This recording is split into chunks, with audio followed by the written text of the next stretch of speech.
All right, this will be the trade recap for July 29th. It's a Monday. I took some longs here, stopped out on that first trade for a 3.5 point loss, and then got in again, scaled out a few at 7 points, a few at nine, and then my last scale was up here at 13 points. So I'm going to start with the um, plan. All right. So here's what the market was in. It's kind of in a balance. Not 100% in a balance though, but what we're watching was this res up here, this support down here, and then I had this level um, marked because it was resistance to end the day on Friday and then support in the pre-market.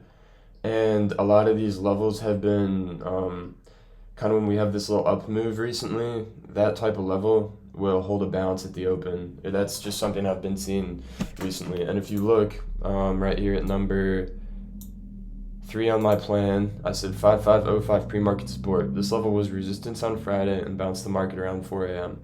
I will be watching for a possible opening dip to be bought up here.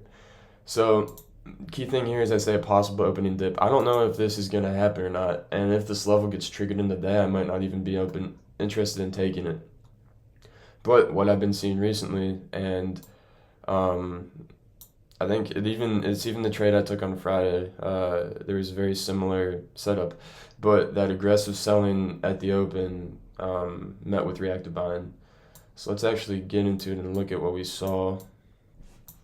So that first entry was 931 to 932. Quick little loss. Basically, here's that aggressive selling at open.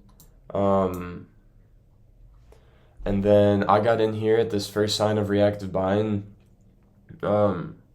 Definitely on those types of trades, when you're getting in on that reactive buying, those are the ones that I would like to scratch if the volume kind of flips, and that's what it did. I didn't scratch though, held my risk, ended up losing out on that, and then I pretty much got right back in at 932 when this reactive buying came in off that level.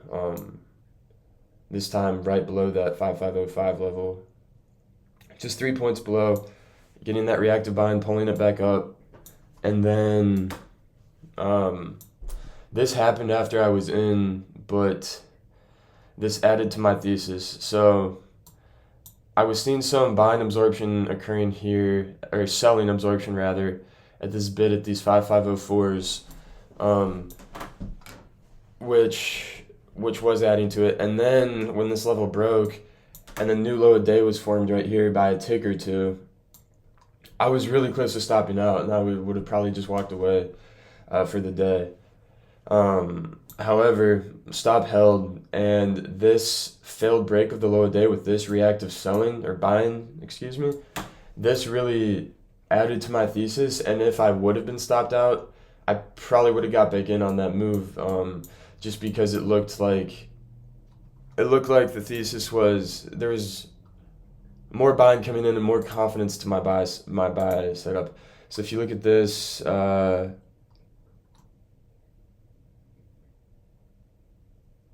what are we?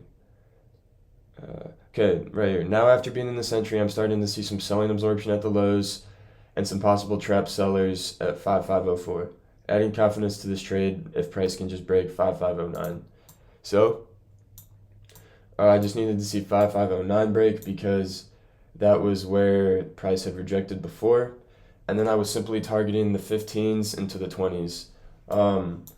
And so I got out this first one at 12.25 on this first push up above these nines. There was some selling left behind here. Price wasn't looking too aggressive. I'm fine to get out some and then go break even on that. Luckily, break even held. Then I was able to get out another one right here around the 14s, right before my target. And then I scaled out this last one right before the final target. Overall lower volume, it's FOMC week, so there's a chance that the market doesn't move much for the rest of the week until Wednesday. And you just got to be really patient, plan your trades out, and then execute if the confirmation is there. Leave it on the table if it's not, and if you lose or win, you got to journal, learn from it, and move on. All right, peace.